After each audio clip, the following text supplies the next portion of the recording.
Gracias, Señor, porque tú eres bueno, porque para siempre es tu misericordia, porque tú siempre nos edificas, tu fiel amor permanece para siempre. Tu Espíritu Santo nos contrista y nos motiva, nos insta, Señor, siempre a arrojarnos a tus pies para aprender cada día más de ti, Señor. Padre, una vez más, yo te pido, Señor, que abras los corazones de tu pueblo, que tú puedas edificar el carácter de Cristo en nosotros, que te podamos conocer más, un poco más, siempre, Señor, y que tú puedas reconquistar siempre los corazones de tu pueblo, que tú puedas sacarlos de cualquier tibieza, de cualquier frialdad e indiferencia en la que se encuentren, para que de esta forma, Señor Jesús, seamos lumbreras en este mundo, Padre, para la gloria y honra de tu nombre, Señor. Amén. Bien, vamos a continuar con Santiago 4, versículo 17, leo la NTV. Dice: recuerden que es pecado saber lo que se debe hacer y luego no hacerlo. Aquí no nos habla de ignorancia, sino todo lo contrario, de personas que están conscientes de lo que se hace, de personas que conocen lo que deben hacer, pero omiten, ya sea por descuido, por pereza o por cualquier otra actitud, el no hacer lo que deben. Y eso es tan o igual de pecaminoso como cualquier otro pecado que moralmente nosotros los cristianos condenemos o que la misma sociedad condene. Es decir, la negligencia es igual de pecaminosa como lo es el asesinato, el homicidio, el adulterio, cualquier otro pecado que la gente se escandaliza. Y lo tremendo es que, si bien es cierto, nosotros lo estamos enfocando desde el punto de vista espiritual en cuanto a los deberes que el creyente y que la iglesia tiene, la realidad es que la negligencia en cualquier frente en la que se encuentre es catastrófica. Hemos visto en estos últimos 10 años, creo 12 años, en el cine bélico relacionado con las guerras, con los militares y con todo aquello, es un género que llama mucho la atención porque hay acción. Hubo una película que inclusive fue hasta, creo que, premiada por los Óscares, que fue Pearl Harbor. Y la película está basada en un hecho de la vida real que ocurrió en 1941, cuando la Primera Guerra Mundial, donde precisamente Japón bombardeó la isla de Pearl Harbor, donde estaba en la segunda, me están corrigiendo, en la Segunda Guerra.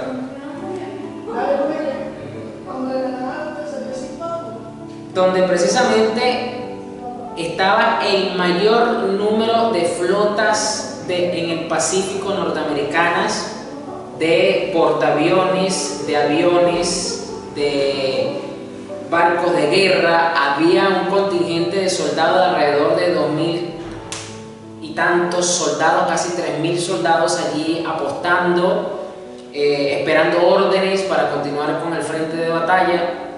Y sabemos, porque lo vemos en la película, pues, que Japón, en un ataque suicida o kamikaze, como se le dice, bombardeó todo eso y causó un gran desastre. Pero de lo que yo me vine enterando hace pocas horas es que, si bien es cierto, Japón fue efectivo sobre ese ataque y supuestamente iba a ser un ataque sorpresa de parte de Japón, resulta que sí hubo de parte de los norteamericanos información del ataque. Me explico. El día que sucedió el ataque, que eso fue de mañana y duró como 2 horas ese bombardeo, los altos oficiales estaban descansando y solamente había un joven teniente un poco inexperto de guardia. Este joven teniente recibe la información de parte de los radares de que se veían 2 pequeños puntos en el radar a una distancia de 220 kilómetros, es decir, alrededor en tiempo de unos 50-40 minutos de distancia para que llegaran, es decir, no estaba nada cerca. Pero este joven teniente pensó, pues, que quizás eran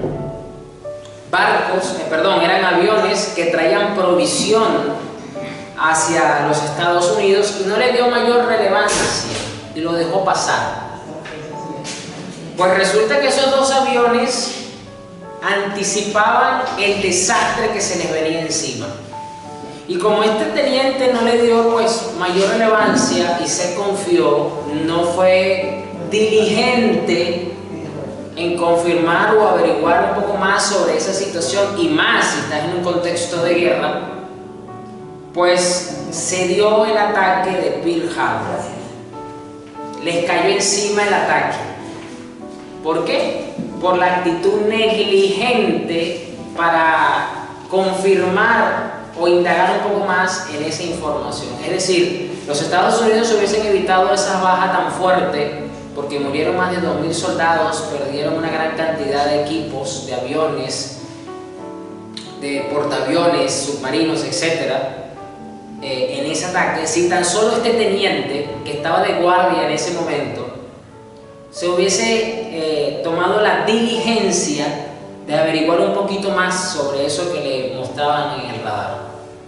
Porque estamos hablando que tenía tiempo suficiente de casi 1 hora para advertir, para prepararse, para contraatacar, para poner al personal en resguardo, quizás para minimizar el impacto de lo que se venía, quitar los portaaviones de ese lugar. Es decir, pudieron haber tomado medidas porque tenían casi 1 hora de anticipación para prevenir el ataque.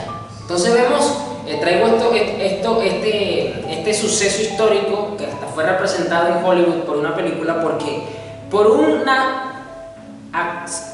actividad, por una acción negligente, mire toda la catástrofe que ocurrió, que se pudo haber evitado porque pudieron haberlo prevenido. Entonces, no es simplemente ser negligente en el ámbito espiritual como creyentes, a lo que estamos llamados a hacer muchas veces, sino también a mirar en todas las áreas de nuestra vida realmente el resultado que estamos teniendo, la condición en la que nos encontramos, y quizás la podemos revertir o empezar a cambiar tomando en consideración el cambio de la negligencia por la diligencia.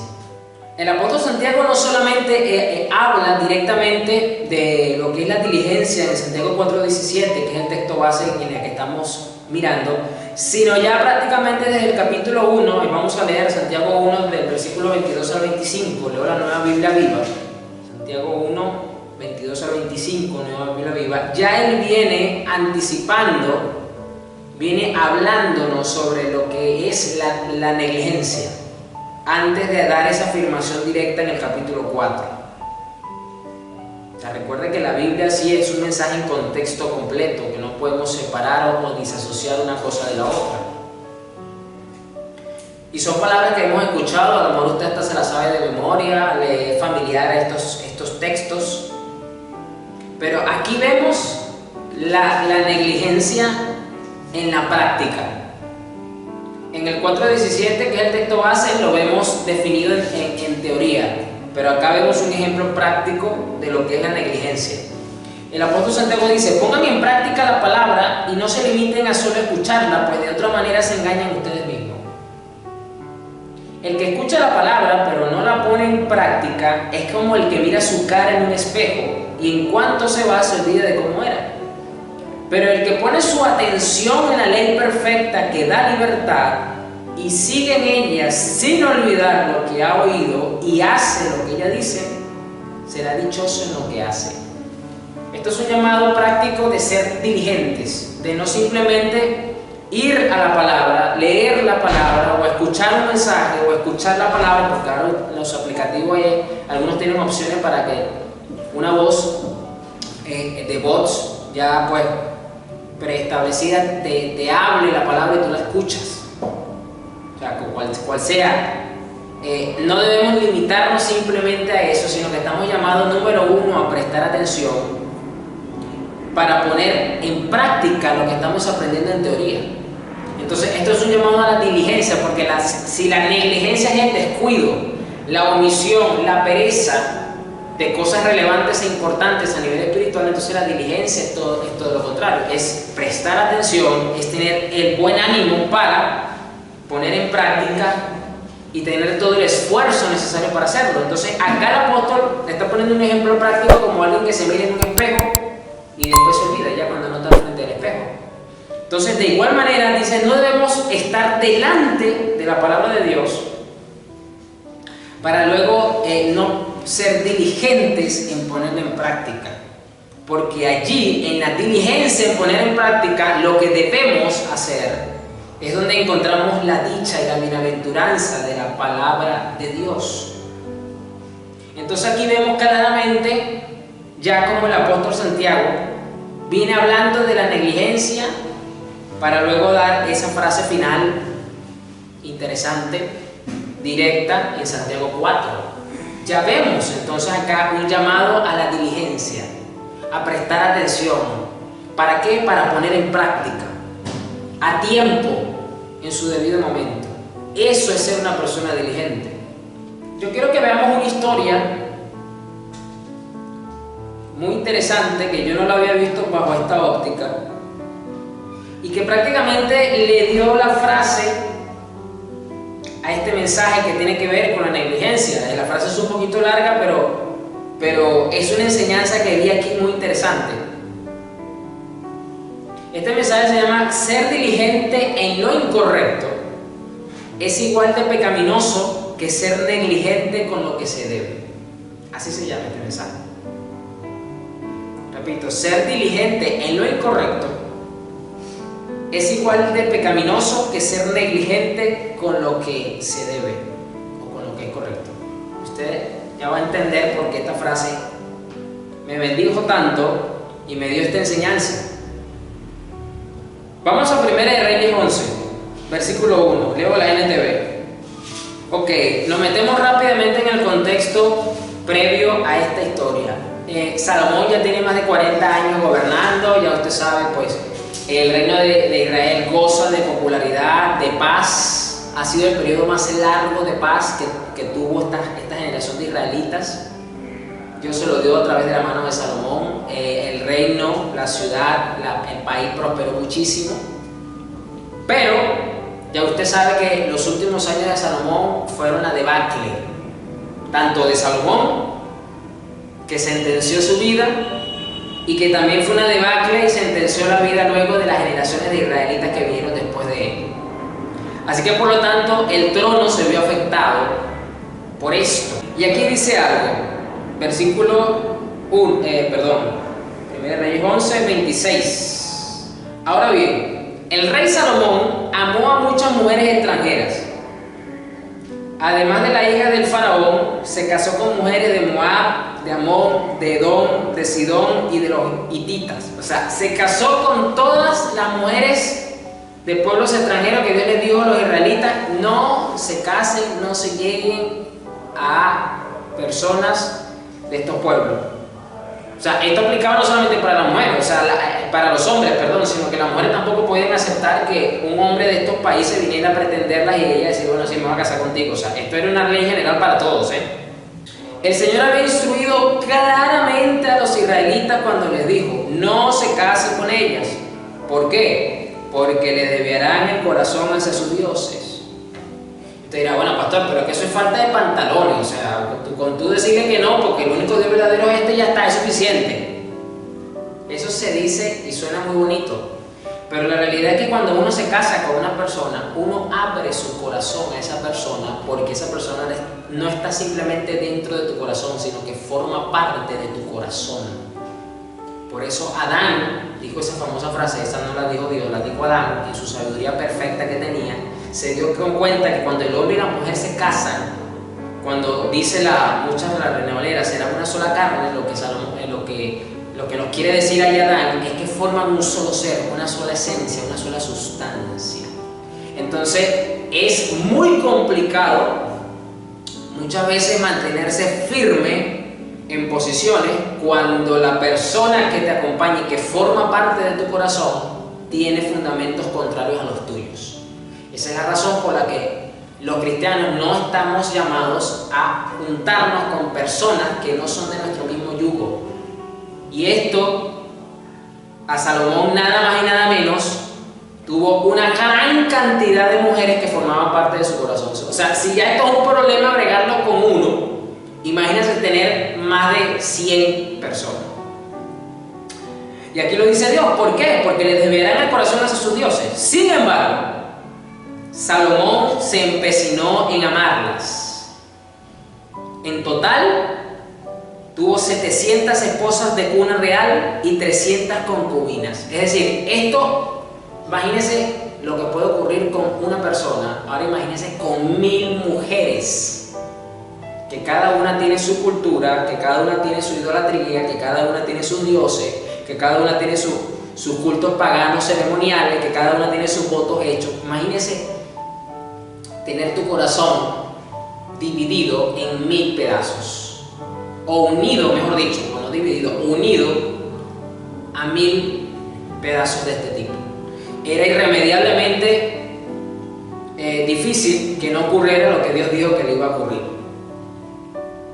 En efecto, ellas apartaron su corazón del Señor, lo dice claramente la Escritura.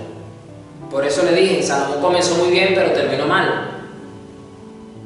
Cuando Salomón ya era anciano, ella le desviaron el corazón para que rindiera culto a otros dioses en lugar de ser totalmente fiel al Señor su Dios. ¿Qué quiere decir esto? No es que Salomón abandonó el culto al Señor, al único Dios verdadero, no. Sino que tuvo un culto sincrético, tuvo una fe mezclada, porque entonces le rendía culto al Señor y le rendía culto a mil falsos dioses más. Esto es terrible. Esto es igual de terrible que si hubiese abandonado completamente el culto al Señor. Como lo había sido David su padre, es decir, no fue totalmente fiel al Señor su Dios como lo había sido David su padre. Salomón rindió culto a Astoret, la diosa de los sidonios, y a Moloc, el detestable dios de los amonitas. ¿Por qué dice detestable? Porque el culto a este dios involucraba sacrificar niños vivos en una hoguera, y enfrente de la hoguera estaba la figura de este dios. O sea, era un acto bastante aberrante, detestable. De ese modo Salomón hizo lo malo a los ojos del Señor. Se negó a seguir al Señor en forma total y absoluta, como lo había hecho David, su padre. Incluso construyó un santuario pagano para Quemos, el detestable dios de Moab, y otro para Moloc, el detestable dios de los amonitas, en el monte de los olivos al oriente de Jerusalén. Salomón construyó esos santuarios para que todas sus esposas extranjeras quemaran incienso e hicieran sacrificios a sus dioses. Fíjese. Esta es consecuencia de no haber obedecido al Señor, de decirle no te enamores, no le eches el ojo a esas mujeres, pueden ser muy simpáticas por fuera, pero no te conviene. Y esto muchas veces les pasa también a los cristianos, que creen que cuando la palabra dice no juntéis con yugo desigual, es que creen que van a abandonar y se van a meter a satanistas, o se van a meter a qué sé yo, a ateos, y van a abandonar la fe cristiana. No, el problema no es que abandonan la fe cristiana, es que entremezclan la fe cristiana con otra sustancia y con otras esencias que a Dios le ofende. Entonces tienes una fe adulterada, tienes una devoción adulterada, porque eso mismo le pasaba a los israelitas. Entonces ese es el punto. Ese es el punto. El Señor estaba muy enojado con Salomón porque su corazón se había apartado del Señor, Dios de Israel, quien se le había aparecido 2 veces. Salomón tuvo el privilegio de que se le apareció 2 veces al Señor. Aquí lo dice la palabra. Le había advertido a Salomón específicamente que no rindiera culto a otros dioses, pero Salomón no hizo caso al mandato del Señor. En consecuencia, el Señor le dijo: ya que no has cumplido mi pacto y has desobedecido mis decretos, ciertamente te arrancaré el trono y se lo daré a uno de tus siervos. Pero por amor a tu padre David, no lo haré mientras vivas, sino que le quitaré el trono a tu hijo.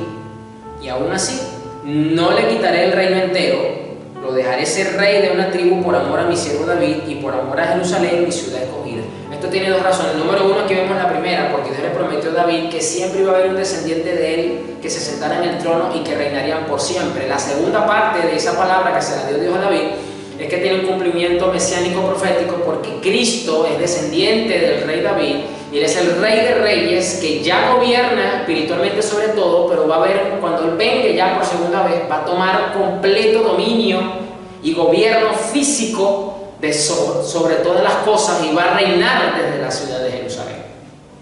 Entonces, por esa razón, no le fue quitado el trono, el poder y la influencia a Salomón, a pesar de lo que ya acabamos de leer. ¿Ok? Entonces, acá vemos un acto de negligencia de Salomón con sus consecuencias, pero lo interesante que Dios le dice aquí es que dice: ciertamente te arrancaré el trono y se lo daré a uno de tus siervos. Entran en juego 2 cosas. Número 1, por ley le tocaba el trono al hijo de Salomón, ya lo vamos a ver, ¿no? Vamos a ver un poquito. El hijo de Salomón agarra el trono, pero dice aquí un siervo. Y ya vamos a entender esto. Ahora vamos, ahí mismo, 1 Reyes 11, vamos a saltar al versículo 26. Sigo con la NTV. Unos versículos más abajo. Estábamos en el 13, ahora vamos al 26. Otro líder rebelde fue Jeroboam, porque ya se había levantado otro, es decir, se le empezó a levantar la oposición política a Salomón. Dios lo permitió por causa de lo que acabamos de leer. Pero aquí dice que otro líder rebelde fue Jeroboam, hijo de Nabat, uno de los propios funcionarios de Salomón. Provenía de la ciudad de Sereda, en Efraín, y su madre era una viuda llamada Serúa. Esta es la historia que explica su rebelión. Salomón estaba reconstruyendo los terraplenes y reparando las murallas de la ciudad de su padre David.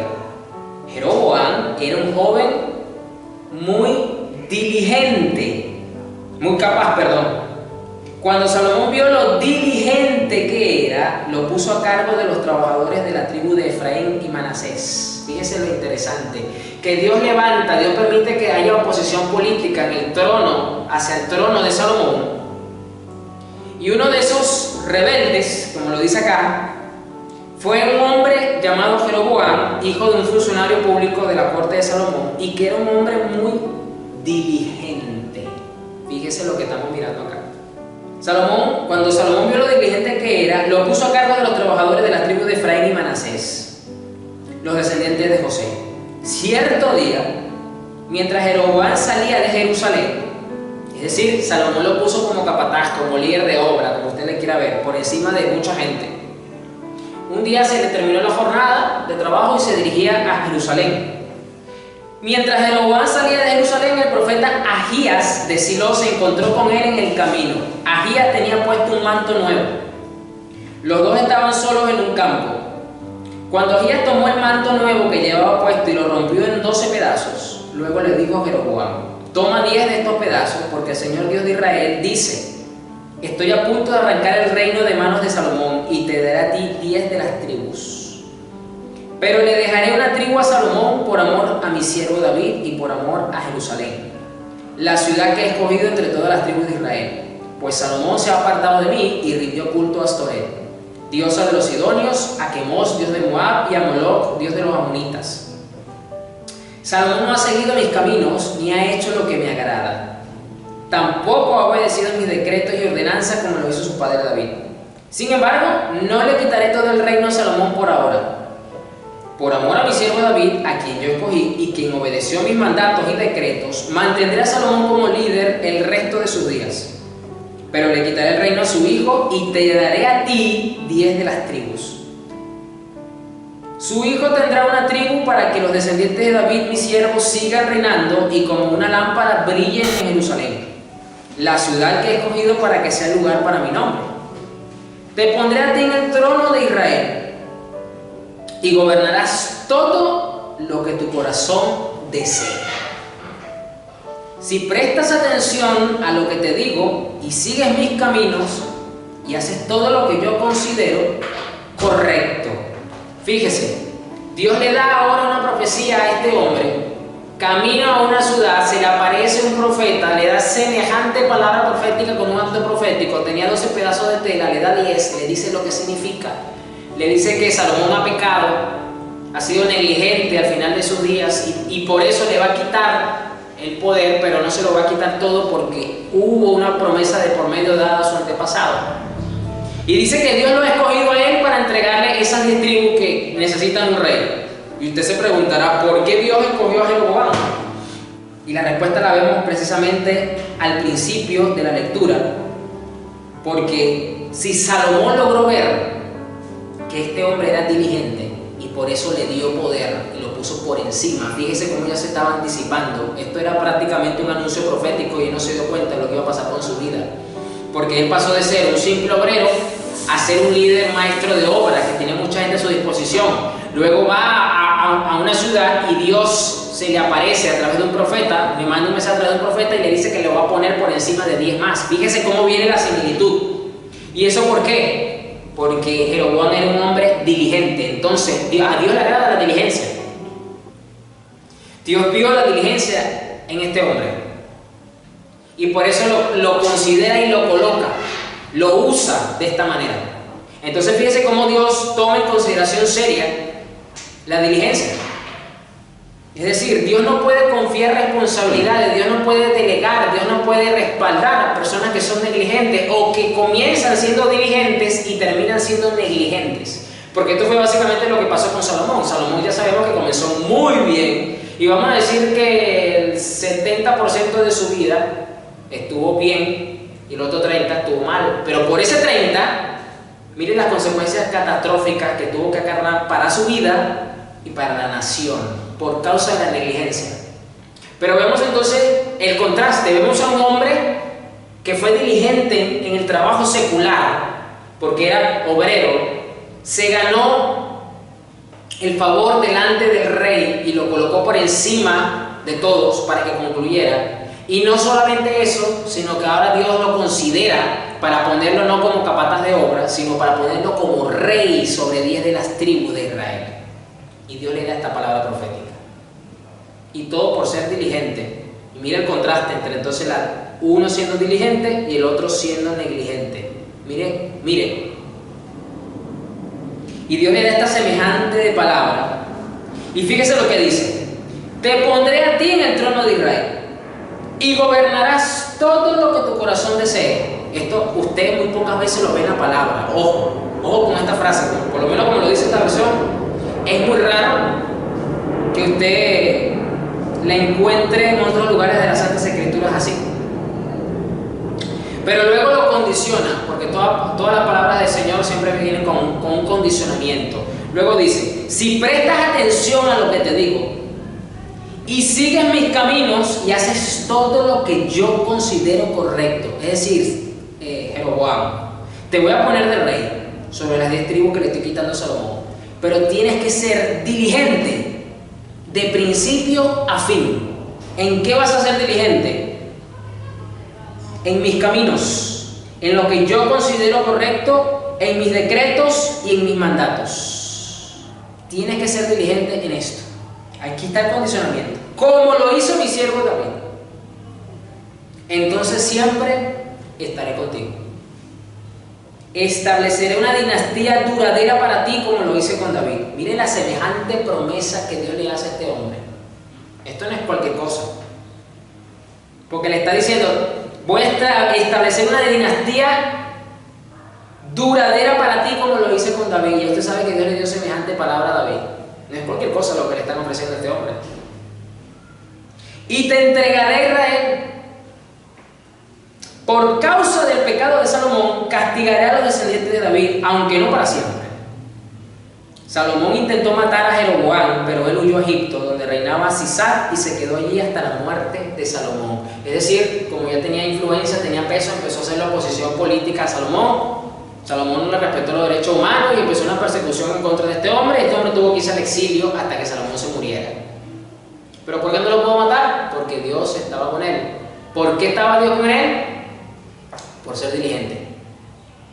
Interesante esto, lo que estamos mirando, ¿verdad? Entonces vemos que este hombre, su diligencia le ganó el respeto, la consideración de Salomón, y Dios miró esto para entonces tomarlo y colocarlo como rey también. Y le dice: pues esa misma diligencia que demostraste siendo un simple obrero de obra y luego un jefe, pues ahora yo lo quiero que lo hagas no con cosas terrenales, sino con cosas espirituales, con mis decretos, con mis mandamientos, con lo que yo considero correcto.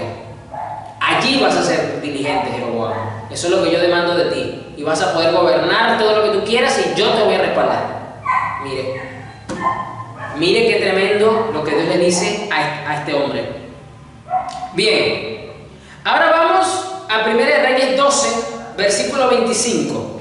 Un capítulo más adelante. Vamos a continuar mirando la historia de este hombre, porque aquí estamos aprendiendo muchas cosas, estamos mirando muchas cosas. Salomón muere, como ya lo vimos. 1 Reyes 12:25 dice: Jeroboam fortificó la ciudad de Siquén en la región montañosa de Efraín, la que llegó a ser su capital. Tiempo después también fortificó la ciudad de Peniel. Y Jeroboam pensó: si no tengo cuidado, el reino volverá a la dinastía de David. Mira el pensamiento que tuvo este hombre. Si no tengo cuidado, recordemos que hemos definido ya que la negligencia es el descuido y que por lo tanto lo contrario es la diligencia, y la diligencia que es cuidado. Pronto cuidado en lo que debe hacerse. Y aquí le está diciendo, si no tengo cuidado, es decir, si no soy diligente, el reino volverá a la dinastía de David. Cuando este pueblo vaya a Jerusalén para ofrecer sacrificios en el templo del Señor, ellos volverán a ser leales al rey Roboam de Judá. Es decir, el nieto de David, el hijo de Salomón, ya estaba gobernando. Ellos volverán a ser leales al rey Roboam de Judá. A mí me matarán y a él lo nombrarán rey en mi lugar. Este fue el pensamiento carnal natural que tuvo este hombre. O sea, por un momento se le olvidó lo que Dios le dijo. ¿Qué hizo este hombre entonces? En su diligencia. ¿Qué hizo este hombre en su diligencia? Entonces, siguiendo la recomendación de sus consejeros, el rey hizo lo siguiente: 2 becerros de oro. Después dijo a la gente: para ustedes es muy complicado ir hasta Jerusalén a adorar. Miren, israelitas, estos son los dioses que los sacaron de Egipto. Jeroboam colocó uno de los ídolos con forma de becerro en Betel y al otro lo puso en Dan, es decir, en ambos extremos de su reino. Esto llegó a ser un gran pecado porque la gente rendía culto a ídolos y viajaba hasta Dan, al norte, para rendir culto al becerro que estaba allí. Además, Jeroboam construyó edificios en el mismo sitio de los santuarios paganos y consagró sacerdotes de entre la gente común, es decir, personas que no pertenecían a la tribu sacerdotal de Leví. También instituyó un festival religioso en Betel, que se celebraba el día 15 del 8º mes y que era una imitación del festival de las enramadas en Judá. Allí en Betel, Jeroboam ofrecía sacrificios a los becerros que había hecho y nombró sacerdotes para los santuarios paganos que había construido. Así que el día 15 del 8º mes, una fecha que él mismo había designado, Jeroboam ofreció sacrificios sobre el altar de Betel. Él instituyó un festival religioso para Israel y subió al altar a quemar incienso. Yo pregunto, el Señor, cuando se le apareció y le mandó el profeta, le dijo que hiciera todo esto, que promulgara una nueva festividad, que pusiera fechas a su antojo y de paso que hiciera ídolos paganos para que supuestamente la devoción del pueblo se le hiciera más fácil. Dios lo mandó a hacer esto. Dios no le dijo esto. Dios le dijo: si tú eres diligente en lo que yo ya constituí, en lo que son mis caminos, mis mandamientos, mis decretos, en lo que yo te ordeno, yo voy a estar contigo, vas a gobernar y nadie te va a hacer frente. Pero fíjese cómo comenzó el pensamiento de este hombre: si no tengo cuidado, es decir, si no vigilo, y yo, para evitarme entonces que la gente se me vaya, después me vayan a querer matar a mí, me vayan a hacer un golpe de estado, yo entonces tengo que resolver de qué forma y de qué manera hago que el culto y la devoción de la gente se quede dentro de los límites fronterizos de mi reino. No me conviene que se vayan allá. Y se montó, se creó su propia religión, en pocas palabras, con su propio sacerdote sacado de, aquí dice, el que se le antojara: ¿tú quieres ser sacerdote? Véngase, pues, ya lo vamos a poner sacerdote. Con sus propias fechas, con sus propios días, con sus propios límites, con su propio sacerdote. Entonces, ¿este hombre fue diligente? Sí, fue diligente. ¿En vigilar sobre lo que Dios lo puso? Sí, pero de una forma errada, equivocada. Y por eso este mensaje se llama así, porque él fue diligente en lo incorrecto. Escuchen, fue diligente en lo incorrecto. Y ser diligente en lo incorrecto es igual de pecaminoso que ser negligente con lo que es correcto o con lo que se debe. Entonces, ¿fue diligente? Sí lo fue, porque él tenía que vigilar, él mismo lo dice. Tenía que ser cuidadoso, sí, pero no lo fue en lo correcto. Si él realmente hubiese vigilado sobre los mandamientos y sobre los preceptos, allí, dentro de sus fronteras, de la forma que Dios ya había establecido, él no hubiese tenido temor de que le iban a hacer un golpe de estado o que la gente se le iba a ir con el otro rey. Porque si Dios dijo que le había quitado el dominio a Salomón, eso se iba a cumplir al pie de la letra. Él no tenía por qué temer porque la gente le iba a dar un golpe de estado. Él tenía que recordar la promesa y ser diligente en lo que Dios ya instituyó. Y muchas veces, ¿cuántas veces nosotros no hemos hecho las cosas de la misma forma que hemos hecho con este hombre? Que hemos sido diligentes en cosas incorrectas. o nos hemos desviado en algún punto pensando que la mejor forma para resguardar otras es de una manera. Y no nos estamos dando cuenta que es igual de pecaminoso que como que si fuéramos negligentes con lo que es correcto. O sea, este hombre no, o sea, no adoptó, este hombre fue mucho más allá, porque los demás reyes es costumbre que usted ve, por lo menos lo que hizo Salomón, que metió los cultos de las mujeres para dentro de su reino, metió a Moloch, metió a Astoré, pero o sea, Salomón adoptó los cultos paganos de otras naciones. Este hombre no hizo eso, este hombre fue más allá, este hombre no adoptó, este hombre creó su propio culto. O sea, esto es otro nivel de pecaminosidad, de negligencia. Esto es tremendo lo que hizo este hombre. O sea, él creó su propio culto para resguardar lo que Dios le había dicho que tenía que hacer, que era gobernar sobre las 10 tribus. Él dijo, bueno, a mí me mandaron a gobernar y yo creo que tengo que ser cuidadoso con eso y evitar pues entonces cualquier intentona. Así que yo voy a hacer esto. Dios no nos mandó a hacer eso. Mire la semejante metida de pata, gran pecado, como lo dice aquí, que hizo este hombre. Queriendo ser diligente, sí, hay que serlo, pero en lo que es correcto, en lo que es santo, en lo que es puro, en lo que ya Dios estableció. Fuera de esos parámetros, no es válida la diligencia. No es bien vista delante de los ojos de Dios. Yo dije, wow, ¿cuántas veces nosotros hemos actuado así? ¿Podemos tener la actitud? Sí, es necesaria, cultivarla, desarrollarla. Es una virtud que ya hemos mirado que nos puede abrir puertas delante de los hombres y tiene aprecio delante de los ojos de Dios. Pero si delante del Señor no estamos vigilando, no estamos siendo realmente diligentes dentro de los parámetros que Él estableció, de nada vale la diligencia. Delante de Dios es algo fétido. Wow, este hombre hizo lo impensable, crear su propio culto.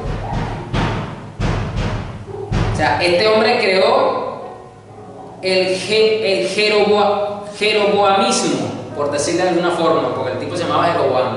El culto jeroboamita creó este hombre. Tenía un reino y tenía su propia religión, en la que prácticamente él era el sumo sacerdote también, porque él dice que él aquí ponía a los que querían ser sacerdotes, él mismo los nombraba y los consagraba. Ser diligente no incorrecto es igual de pecaminoso que ser negligente con lo que es correcto. Es igual de pecaminoso. La pagó caro. Ahora vamos a continuar mirando mucho más estos aspectos. ¿Qué ocurrió luego de este acto tan terrible que hizo Jeroboam? Primera Reyes 13, versículo 1, capítulo más adelante. Por mandato del Señor, un hombre de Dios de la región de Judá fue a Betel y llegó en el momento que Jeroboam se acercaba al altar para quemar incienso. Fíjese, entonces Dios levanta a otro hombre de Dios, no nos dice que fue el mismo que le habló primero a Jeroboam, parece que era otro, no nos da nombre, no nos da detalle, pero era un hombre de Dios de la región de Judá.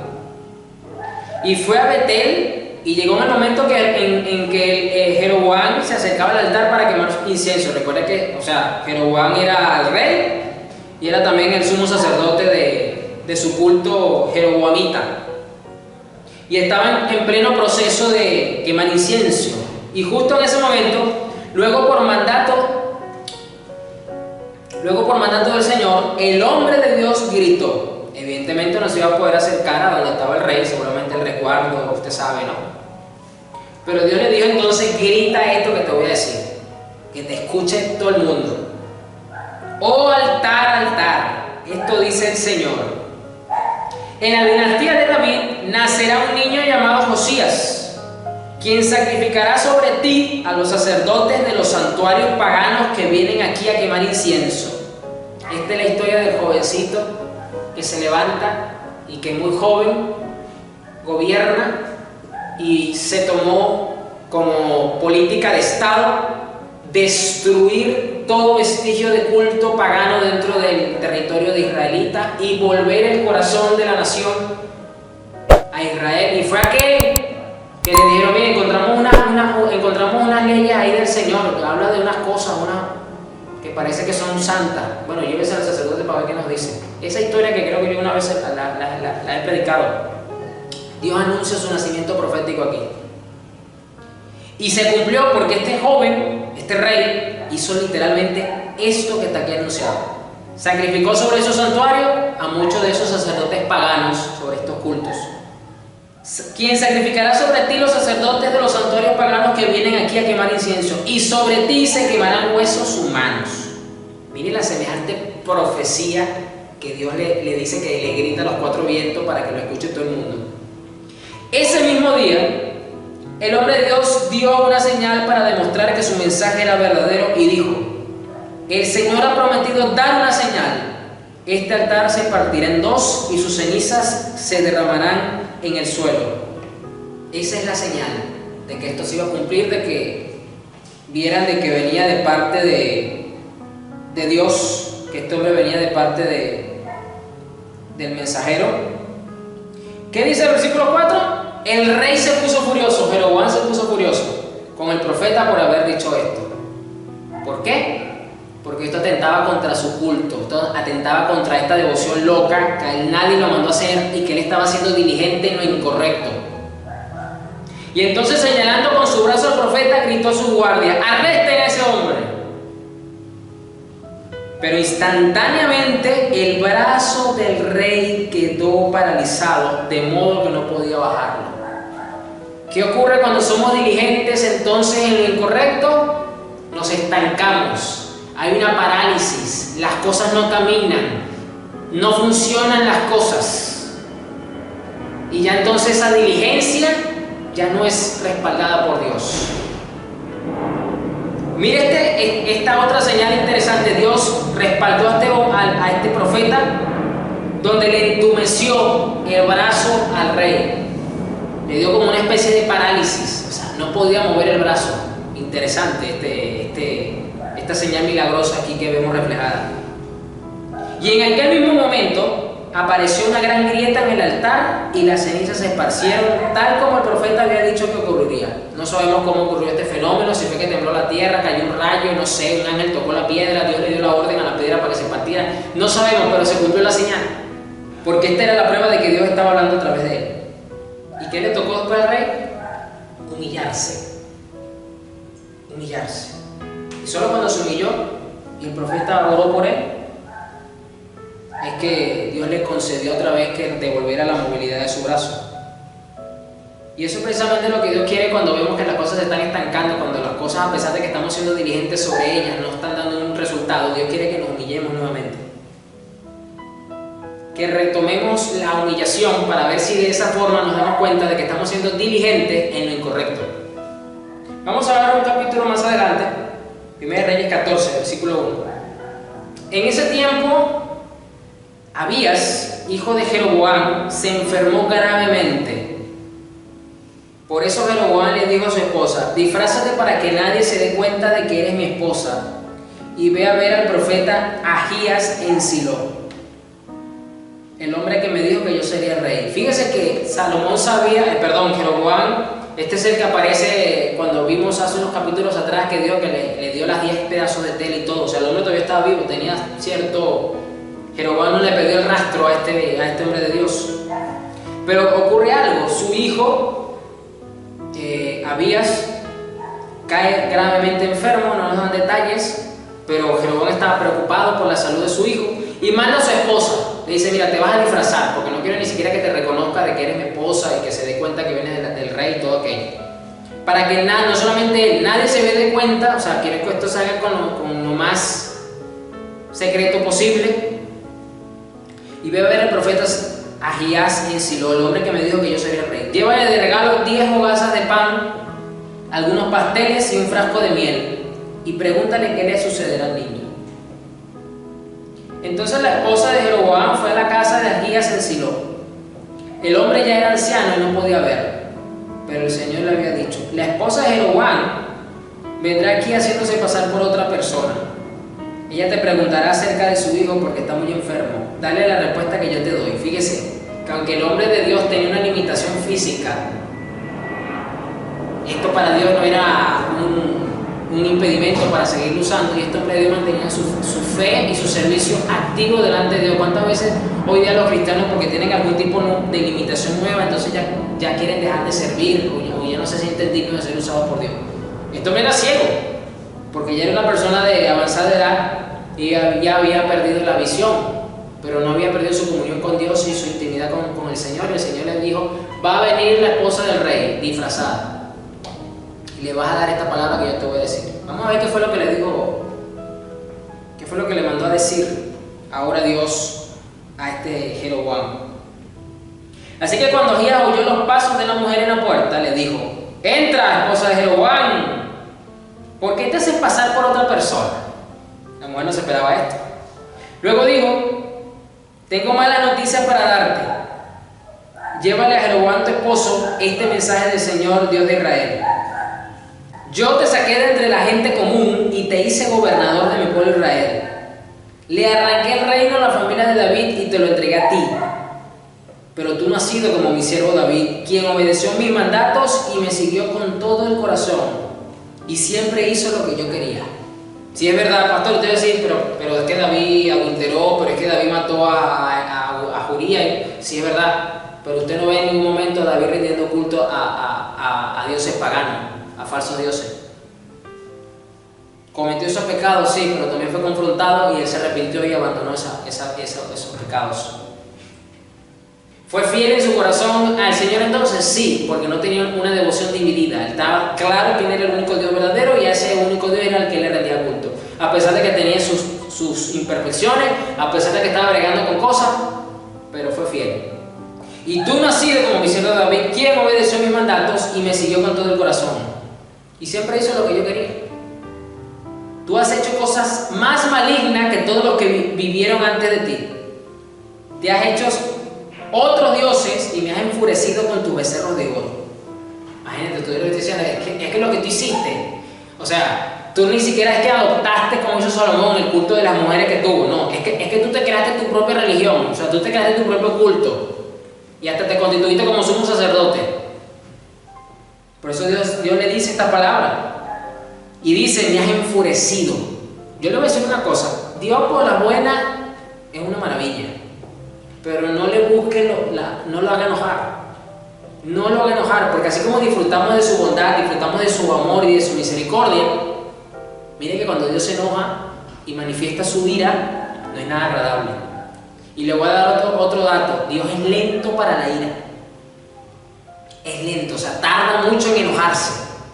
Fíjese que tardó más de 40 días en destruir a Nínive, a pesar de que le mandó al profeta Jonás con un mensaje bastante radical: o se arrepienten o los van a destruir a toditos aquí. Aquí no va a quedar piedra sobre piedra. Arrepiéntase, cuerda de pecadores, del rey para abajo. Pero fue lento para la ira. Pero aquí dice que Jeroboam hizo enardecer al Señor, lo hizo molestar. No es para menos. Entonces, ¿qué vemos acá? Que la diligencia en lo incorrecto puede desagradar a Dios a niveles peligrosos para nosotros. Es decir, la diligencia, cuando la estamos aplicando en las cosas correctas, dentro de los parámetros que el Señor nos establece, es de mucha bendición para nosotros y de mucha bendición para el resto de los que nos rodean o de las personas a las que podemos llegar a influenciar. Es una enorme bendición, pero tiene esta particularidad, que cuando no nos estamos dando cuenta que estamos desviados y estamos siendo diligentes en las cosas que no son correctas, que no le agradan a Dios, eso es una alarma que en cualquier momento va a sonar y que nos va a indicar que Dios está enojado y está molesto. Como me has dado la espalda, traeré desastre sobre tu dinastía y destruiré a cada uno de tus descendientes varones, tanto esclavos como libres, en todo Israel. Madre mía, mira ahora, primero recibe una promesa al mismo nivel de la que le dieron a David. Te voy a poner en el trono y voy a poner que tu dinastía permanezca. Pero ahora esto se le convierte, ya no es una promesa, Dios revierte la promesa y la convierte en una amenaza fulminante. Voy a destruirte a ti, voy a quitar tu dinastía y a todos los varones de tu descendencia. O sea, voy a erradicarte de la tierra. O sea, todo lo contrario. Pasó de una promesa a una amenaza. No del diablo, no del hijo de Salomón, de parte de Dios, nada más y nada menos. ¿Y eso por qué, pastor? Por ser diligente en lo incorrecto. Podemos entonces, sin darnos cuenta, dejar de recibir de las promesas para empezar a recibir castigo. ¿Qué cambio tan radical tuvo Jeroboam? Como me has dado la espalda, lo vuelvo a repetir, traeré desastre sobre tu dinastía. Madre mía. Y usted no es el diablo el que le está hablando, es Dios mismo, ojo con eso. Y usted dirá, wow, pastor, pero si el diablo cuando tiene permiso hace desastre, bueno, imagínese cuando es el creador del diablo el que lo hace, o el que lo permite. Y destruiré a cada uno de tus descendientes varones, tanto esclavos como libres, ni los esclavos se iban a salvar. Consumiré tu dinastía real como se quema la basura, hasta que todo haya desaparecido. Miren la semejante amenaza. O sea, no quiero saber ya más nada de ti en todo Israel. Voy a erradicarla como se quema la basura, que se consume, que no queda nada. A los miembros de la familia de Jeroboam que mueran en la ciudad, se lo comerán los perros, y a los que mueran en el campo, se lo comerán los buitres. Miren lo delicado que es cuando somos diligentes en lo incorrecto, como las personas a nuestro alrededor, en este caso familiares directos o relacionados con nosotros, pueden verse afectados de alguna manera. Yo, el Señor, he hablado. Y eso que Jeroboam mandó a la mujer fue para preguntarle qué iba a pasar con el hijo, si se iba a sanar o si iba a morir. Y mire la respuesta que Dios le manda. Después, Ahía le dijo a la esposa de Jeroboam: regresa a tu casa y cuando entres en la ciudad, el niño morirá. Bueno, tú viniste porque tú querías saber qué va a pasar con tu hijo. Bueno, te lo voy a decir ahora porque eso es tu principal interés. Bueno, te lo voy a decir. Apenas entres en la ciudad, tu hijo se va a morir. O sea, de paso, que ya es bastante con lo que le acaba de decir. O sea, por lo que tú viniste aquí, te voy a dar una respuesta también. Y tampoco es positiva. Tu hijo se va a morir apenas tú entres. Es decir, tú estás anhelando, a lo mejor esta mujer como madre, llegar con una buena noticia, o saber que cuando llegue tu hijo por lo menos se va a sanar y pasar unos últimos momentos con él. No, se va a morir, así que ni siquiera vas a poder despedirte.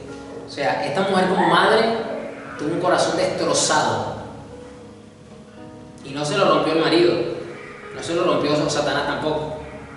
Todo Israel llorará su muerte y lo enterrará. Claro, porque pertenece a la familia real, es el heredero al trono, quizás el hijo mayor iba a morir, así que le dieron los honores fúnebres de toda la nación. Él será el único, wow, mira esto, él será el único miembro de tu familia que tendrá un entierro apropiado. O sea, el acto de misericordia de Dios para con Jeroboam no estuvo sobre ni siquiera Jeroboam, sino sobre el hijo que estaba enfermo, y Dios en su acto de misericordia le iba a permitir, como lo dice aquí, un entierro apropiado, o sea, con respeto, con dignidad, con honra, el hijo que estaba enfermo. ¿Por qué? Aquí lo dice el Señor, porque este niño es lo único bueno que ve el Señor Dios de Israel en toda la familia de Jeroboam. ¡Wow! Esto nos habla entonces de la actitud, de la condición de vida de todas estas personas. Y digo, bueno, Jeroboam, te voy a decir una cosa, lo único bueno que tienes tú no eres ni siquiera tú mismo, sino es tu hijo. Y ese, porque está enfermo y es preferible que yo me lo lleve, le voy a permitir que le rindas honores póstumos, porque es lo único bueno que yo veo. Wow, qué palabras tan duras. Dios de Israel en toda la familia de Jeroboam. Además, el Señor levantará un rey sobre Israel que destruirá la familia de Jeroboam. Esto sucederá hoy, ahora mismo. Luego el Señor sacudirá a Israel como la corriente agita los juncos. Él desarraigará a los israelitas de esta buena tierra que les dio a sus antepasados y los esparcirá más allá del río Éufrates. Porque ellos han enfurecido al Señor con los postes que levantaron para rendir culto a la diosa Acera. Él abandonará a Israel debido a que Jeroboam pecó e hizo que Israel pecara con él. Es que este es el detalle, que cuando tú y yo somos diligentes en lo que es incorrecto, no nos estamos dando cuenta que eso mismo que estamos haciendo va a ser de influencia y de ejemplo a otras personas, y entonces vamos a arrastrar personas. Y más si somos personas con cierto nivel de influencia o de autoridad sobre otras, como en el caso de Jeroboam, que era el rey, pues imagínense la cantidad de personas que arrastró. Prácticamente Dios dice, es que por tu culpa, por enseñar a ser diligente en lo que es indebido para mí, has hecho que muchos pequen también y han agravado más delante de mi presencia la ofensa y el pecado.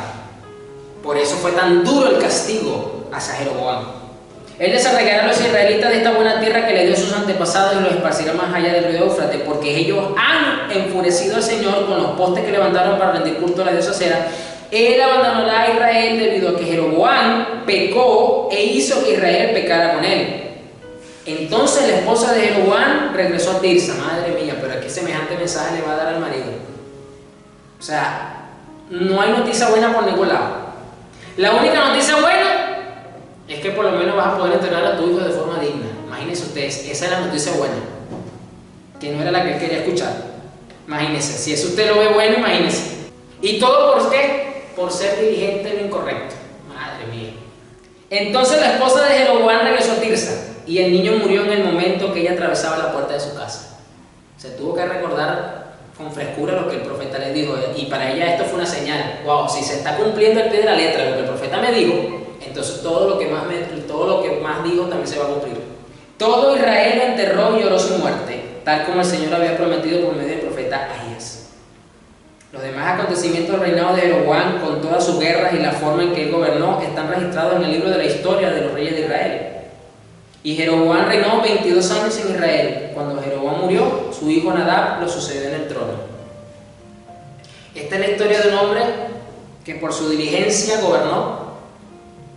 Pudo haber sido de enorme bendición para su generación y para dejar una huella mucho más profunda y positiva a lo largo de la historia, porque como rey, aquí lo vemos, dejó un legado, dejó una historia, pero pudo haber sido mucho más impactante a nivel positivo si él hubiese sido diligente en lo que era correcto y de esa forma arrastrar e influenciar a todo un país, y no hacer diligente en lo incorrecto a tal punto de crear su propio culto y su propia religión para que el pueblo la asumiera.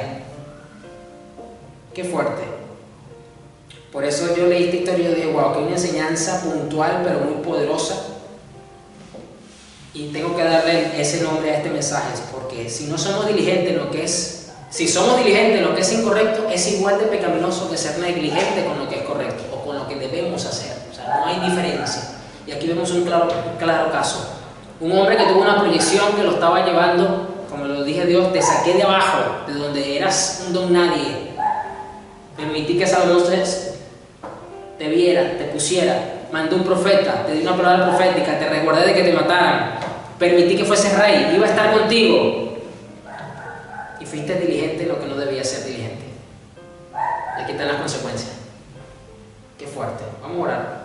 Así que, ¿necesitamos ser diligentes? Sí. ¿Necesitamos ser diligentes entonces en cualquier cosa? No, en lo que es correcto, en lo que Dios le agrada, en lo que ya Dios ha establecido. Dentro de ese parámetro, usted sea todo lo que diligente que usted pueda hacer.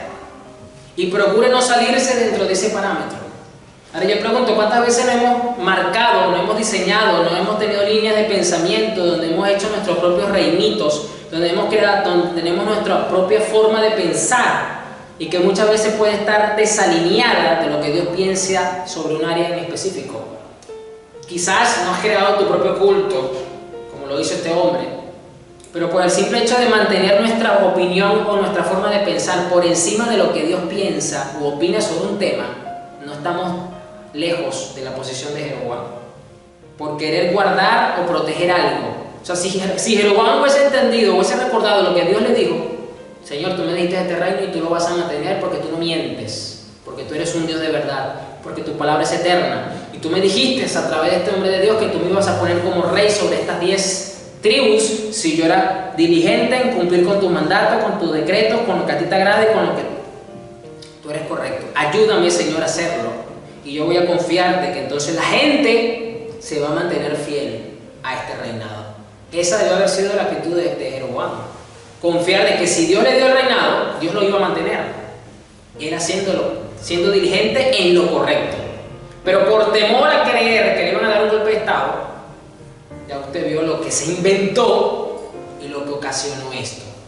Oremos entonces para que el Señor nos libre, nos enseñe a ser diligentes en lo que es correcto Que el Espíritu Santo entonces nos ilumine si hemos tenido líneas de pensamientos paralelas o por encima de la opinión de Dios en algunas áreas de nuestra vida en las que necesitamos estar más iluminados, para evitar entonces tener lo que nosotros pudiésemos considerar esos pequeños becerritos de oro pequeñitos en líneas de pensamientos puntuales, que también a Dios no le agrada esta cosa. Gracias, Señor Jesús, porque tú nos sigues instruyendo en tu palabra.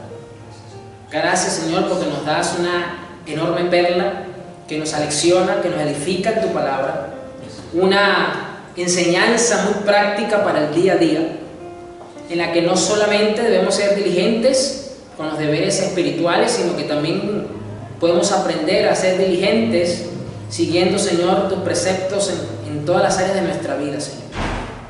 Gracias, Jesús, porque tú sigues edificando tu iglesia, porque tú le sigues dando el pan fresco para que coman, Señor, para que sus almas se nutran, Señor, de la vid verdadera que eres tú, Señor Jesús, de esa leche espiritual no adulterada de tu palabra, Padre, porque tú eres bueno. Gracias, Jesús. Amén.